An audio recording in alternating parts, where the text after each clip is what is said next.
बाल कृष्ण की बाल लीलाओं में से एक महत्वपूर्ण घटना है शकटासुर वध, जो ये सिद्ध करती है कि ईश्वर बाल रूप में भी असुरों का नाश करने में समर्थ हैं। शकटासुर एक मायावी राक्षस था जो कंस का अनुचर था। उसे यह वरदान था कि वह किसी निर्जीव वस्तु का रूप धारण कर सकता है। कंस ने उसे बालक कृष्ण को मारने के लिए भेजा। शकटासुर ने गाड़ी शकट का रूप धारण किया और सही समय की प्रतीक्षा करने लगा। एक दिन यशोदा और नंद बाबा ने गोकुल में बड़े उत्सव का आयोजन किया। पूरे गांव में उल्लास और आनंद का माहौल था। घर में अतिथियों की भीड़ थी और सभी लोग पूजा पाठ और आयोजन में व्यस्त थे। बालक कृष्ण को खेल खेल में थकावट हो गई थी, इसलिए माता यशोदा ने उन्हें आराम से सुलाने का निर्णय लिया। उन्होंने कृष्ण को एक भारी लकड़ी की गाड़ी के नीचे पालने में सुला दिया, जहां वह आराम से सो गए। उस गाड़ी पर मटके, रस्सियां और अन्य सामान रखा हुआ था। यशोदा ने बालक को सोता हुआ छोड़ दिया और घर के अन्य कार्यों में व्यस्त हो गईं। यह अवसर देखकर शकटासुर, जो गाड़ी का रूप धारण किए हुए था, सक्रिय हो गया।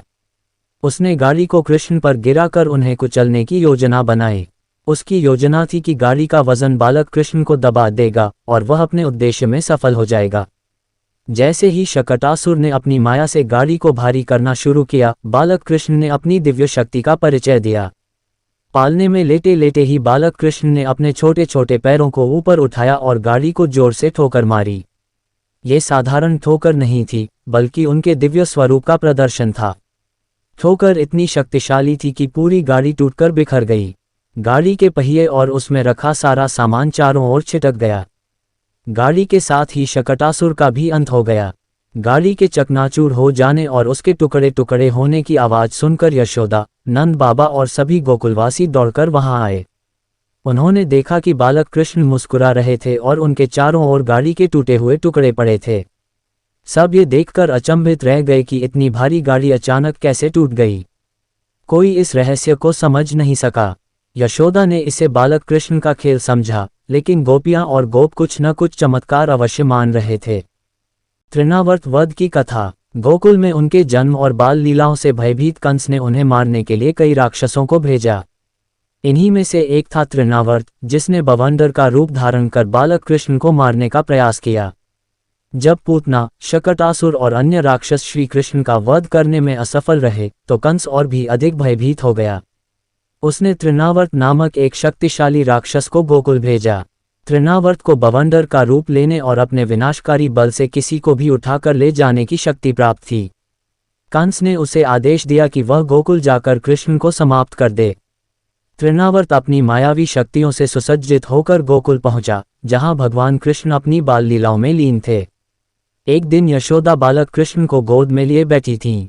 कृष्ण का भार अचानक इतना अधिक हो गया कि उन्हें बालक को नीचे रखना पड़ा। यशोदा ने सोचा कि यह सामान्य बात है और कृष्ण को एक सुरक्षित स्थान पर छोड़कर घर के कामों में व्यस्त हो गईं। ठीक उसी समय तृणावर्त ने अपनी योजना को अंजाम देना शुरू किया। तृणावर्त ने गोकुल में बवंडर का रूप धारण कर लिया।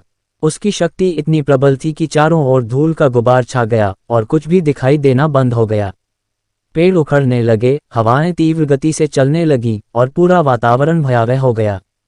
यह अंधड़ पूरे गोकुलवासियों को आतंकित करने लगा। इस बीच तृणावर्त ने बालक कृष्ण को अपने चंगुल में ले लिया और उन्हें आकाश में ऊंचा ले जाकर गिराने की योजना बनाई। वह सोच रहा था कि इस बार वह निश्चित रूप से कंस के उद्देश्य में सफल होगा।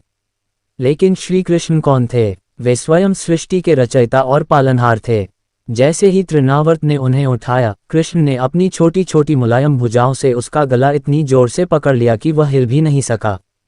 तृणावर्त ने पूरी शक्ति लगाकर बालक को छुड़ाने की कोशिश की, लेकिन कृष्ण की पकड़ इतनी सख्त थी कि उसकी सारी शक्तियां क्षीण हो गईं। धीरे धीरे तृणावर्त का दम घुटने लगा। वह व्याकुल होकर चीखने चिल्लाने लगा, लेकिन कृष्ण की पकड़ से छूट नहीं पाया। अंत में दम घुटने से तृणावर्त का प्राणांत हो गया। वह आकाश से गिरकर पृथ्वी पर धड़ाम से गिरा और उसका विशाल शरीर वहीं निष्प्राण हो गया। जब बवंडर शांत हुआ, तब गोकुलवासी भयभीत होकर इधर उधर देखने लगे। तभी उन्होंने देखा कि तृणावर्त का विशालकाय शरीर जमीन पर पड़ा हुआ है और उसके ऊपर बालक कृष्ण आनंदपूर्वक खेल रहे हैं। यशोदा दौड़कर आई और अपने पुत्र को गोद में उठा लिया। यशोदा और नंद बाबा सहित सभी गोकुलवासी आश्चर्यचकित थे कि यह कैसे संभव हुआ। उन्हें समझ नहीं आया कि इतना भयंकर राक्षस बालक कृष्ण के साथ कैसे मारा गया। ये देखकर सबने कृष्ण की दिव्यता को नमन किया। कालिया नाग दमन की कथा। गोकुल से वृंदावन जाने के बाद नंद बाबा और सभी गोकुलवासी यमुना नदी के तट पर रहने लगे। ये स्थान सुंदर और प्राकृतिक संपदा से भरा हुआ था, परंतु यमुना नदी का एक भाग अत्यंत विषैला हो गया था। इसका कारण था कालिया नाग, जो उस स्थान पर निवास करता था। कालिया एक अत्यंत भयंकर और विषैला नाग था। वह अपने विष के प्रभाव से यमुना का जल दूषित कर रहा था। उसके विषैले फन से निकले धुएं के कारण नदी के आसपास की वनस्पतियां सूख गई थीं और कोई भी प्राणी उस जल को पीने की हिम्मत नहीं करता था। नदी के उस भाग में कोई पक्षी भी नहीं उड़ता था। ये स्थिति पूरे वृंदावन वासियों के लिए चिंता का विषय बन गई थी। एक दिन ग्वाल बाल खेलते खेलते यमुना के उसी विषैले भाग के पास पहुंच गए। खेल के दौरान उनकी गेंद नदी में जा गिरी। सभी ग्वाल बाल भयभीत हो गए, लेकिन बालक कृष्ण ने उन्हें आश्वासन दिया कि वह गेंद लेकर आएंगे। उन्होंने नदी में छलांग लगा दी और सीधे उस भाग में प्रवेश किया जहां कालिया नाग रहता था। जैसे ही कृष्ण ने नदी में प्रवेश किया, कालिया नाग ने उन्हें घेर लिया। उसका फन विशाल और अत्यंत भयंकर था। उसने अपनी कई कुंडलियों से बालक कृष्ण को जकड़ लिया, लेकिन कृष्ण कोई साधारण बालक नहीं थे। वे स्वयं साक्षात नारायण के अवतार थे। कृष्ण ने अपनी दिव्य शक्ति से कालिया की पकड़ से स्वयं को छुड़ाया और उसके विशाल फन पर चढ़ गए। उन्होंने उस पर नृत्य करना शुरू कर दिया। उनका नृत्य इतना शक्तिशाली था कि कालिया के फन चूर चूर होने लगे। हर बार जब कृष्ण अपने चरणों से प्रहार करते, कालिया का विष और शक्ति क्षीण हो जाती। कृष्ण के प्रभावशाली नृत्य और प्रहारों से कालिया नाग अत्यंत भयभीत हो गया। वह समझ गया कि यह कोई साधारण बालक नहीं, बल्कि स्वयं परमेश्वर हैं। उसने अपनी पत्नियों के साथ मिलकर श्री कृष्ण से क्षमा याचना की। उनकी प्रार्थनाओं से प्रसन्न होकर कृष्ण ने उसे जीवन दान दिया। कृष्ण ने कालिया को आदेश दिया कि वह यमुना को छोड़कर कहीं और चला जाए, क्योंकि उसका विष वृंदावन वासियों के लिए घातक था। कालिया ने आज्ञा का पालन किया और यमुना नदी छोड़ दी।